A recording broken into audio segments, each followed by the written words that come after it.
j'ai commencé à sentir personnellement que j'avais un plafond sur moi et que je ne pouvais plus progresser artistiquement dans ma photographie.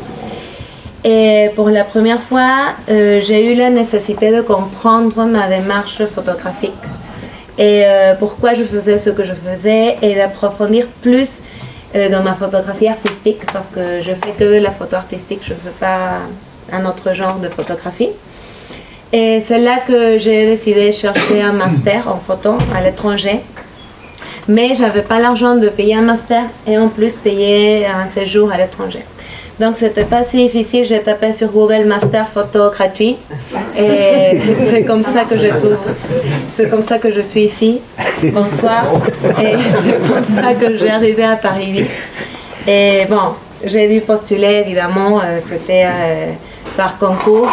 Et donc j'étais contente quand j'ai été prise et ils prenaient que 30 personnes. Et bon, alors je suis arrivée ici. Ce portrait, c'est les Trois Grâces et je me suis inspirée de Botticelli, c'est moi sur la photo. Et pour moi, c'était très important de faire ce portrait, de me mettre nue avec elle par plusieurs raisons.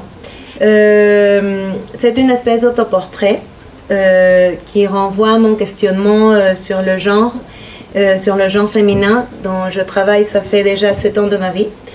Après, c'est une interpellation à l'identité de genre. En fait, qu'est-ce que c'est être un homme, qu'est-ce que c'est être une femme, et socialement, non. Et aussi, pour moi, c'est une affirmation de mon engagement vers ce sujet. Et c'est aussi une démarche picturale, parce qu'autrefois, les peintres apparaissaient dans leurs tableaux, comme par exemple Velázquez dans les Meninas.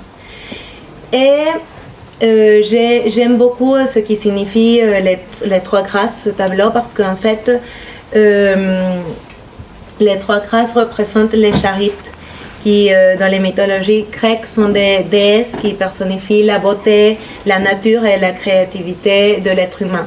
Donc pour moi, c'est une célébration à la diversité et l'acceptation de l'autre.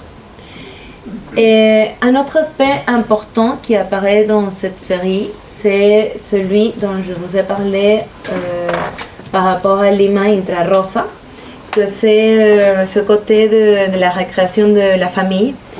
Là, c'est Marjorie et Luisa, ce sont deux mères et elles sont considérées comme des mères par un grand groupe de femmes transgenres que j'ai connues, que je connais quand j'ai fait ce projet. Et surtout Marjorie, qui est la brune, elle est une mère par beaucoup de femmes transgenres et même pour moi, parce que moi, d'une certaine façon, je me considère aussi une triomphante parce que je suis migrante latina comme elle, je suis venue en cherchant un rêve et donc aussi, d'une certaine manière, j'ai reconstruit ma famille, non? Et j'ai reconstruit un système autour de moi pour me sentir bien, disons. Et dans un moment, en fait, les femmes transgenres appellent Marjorie Mama Marjorie, c'est-à-dire mère Marjorie. Et dans un moment, moi aussi, je l'appelais mère, non? Même si j'ai une mère biologique que j'aime avec tout mon cœur au Pérou, on commence à recréer ces liens, non? Pour moi, cette photo est très iconique parce que quand je faisais les portraits des femmes transgenres, beaucoup d'entre elles me disaient que vivre à Paris, ce n'est pas la vie en rose. Alors c'était une réflexion qui venait tout le temps. Elles me disaient, plusieurs d'entre elles, vivre à Paris, c'est pas la vie en rose, c'est pas la vie en rose, c'est pas la vie en rose.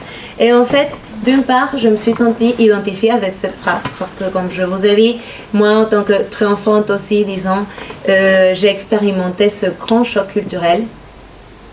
On vient avec une illusion, un rêve, et la réalité n'est pas la vie en rose en fait à Paris. Et parce que en tant qu'étranger, il existe tout un imaginaire autour de Paris, non? Que c'est Edith Piaf, le côté glamour, la beauté de la vie, le romanticisme, etc. Mais Mais non. C'est pas exactement comme ça à Paris. Bon, j'aime beaucoup Paris, hein, j'aime beaucoup Paris, mais disons que c'est pas facile. Et donc, moi aussi, j'ai expérimenté ce choc, disons. Mais dans le cas d'elle, c'est beaucoup plus fort, évidemment, parce que elles finissent dans le bois de Boulogne en travaillant comme des prostituées sans aucune protection, disons. Donc, je me suis inspirée de tout cela pour faire cette photo. Et aussi d'un photographe que j'aime beaucoup qui s'appelle Zhang Li, qui, je ne sais pas si vous connaissez ces photos, mais il fait tout le temps, toute sa ligne de travail, c'est faire des phrases en néon dans des différents paysages. Donc, j'ai produit le néon au Pérou. Et une amie me l'a porté dans sa valise de main parce que c'est hyper délicat. Et je l'ai installé dans le bois, dans un territoire péruvien de prostitution transgenre. Oui. Tu nous as parlé au début, puis un petit peu de temps en temps, des rapports entre la peinture et la photo. Oui. On a pu voir que tu utilisais la peinture à différents stades de la prise de vue, photo. Je voudrais savoir d'une part si tu continues à peindre, et d'autre part, est-ce que faire de la photo a modifié ta vision de la peinture? Intéressante comme question. Et en fait, comme je l'ai dit au début, c'est le contraire. C'est-à-dire, je pense que la peinture a influencé totalement ma photo. Mais là, en ce moment, je peins pas. Parce que... On dit je peins pas? Je ne peins pas. Ah, je peins pas. À Paris spécifiquement parce que j'ai pas de place. Tout est si petit à Paris que vraiment... Malheureusement, j'ai pas de place pour peindre. Mais vraiment, j'aimerais peindre à nouveau. C'est quelque chose qui me manque beaucoup. Et surtout parce que, comme je vous ai raconté au début de la conférence, j'ai laissé complètement la peinture de côté pour faire la photo, pour toute l'expérience qui m'apportait la photographie, pour tous ces défis et le côté aussi de l'adrénaline et plein de choses. Mais tu parles des premières photos, 4 ou 5 photos des portraits qui passaient avant que tu commences ton exposé. On a l'impression que ce sont des peintures. Lesquelles? C'était des peintures. Ah, au début de tout? Ah oui, ce sont des peintures. Il y en avait deux, on pouvait se demander si c'était pas un mélange, là, quand même. Oui, non, c'était que de la peinture. C'était de l'huile.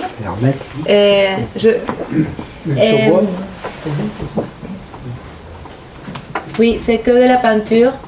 Mais je pense que quand même...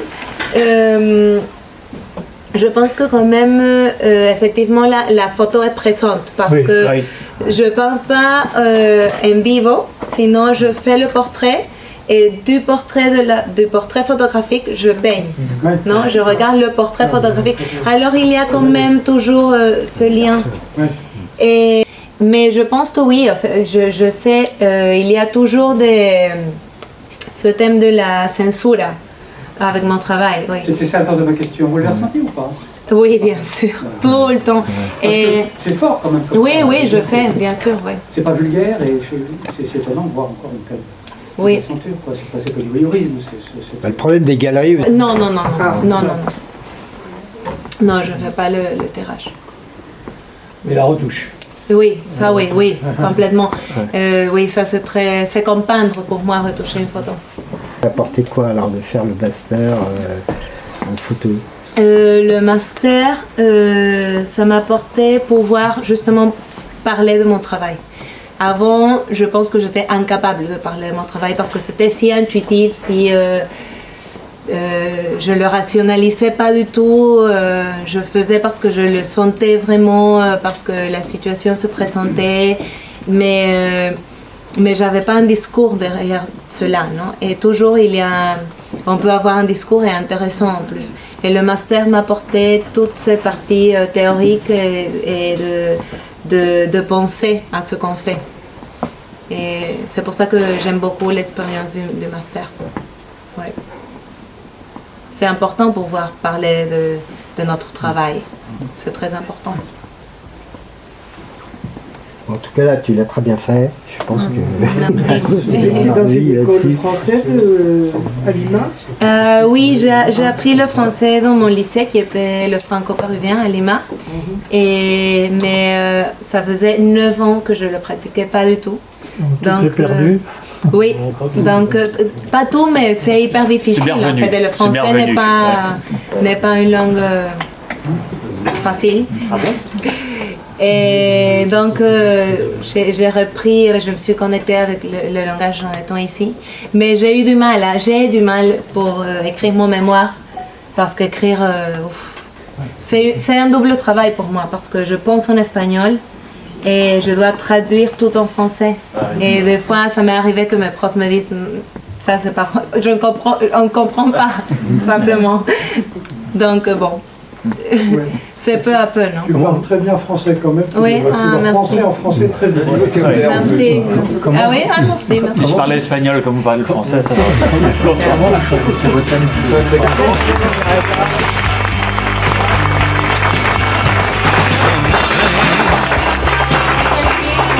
Keep us together.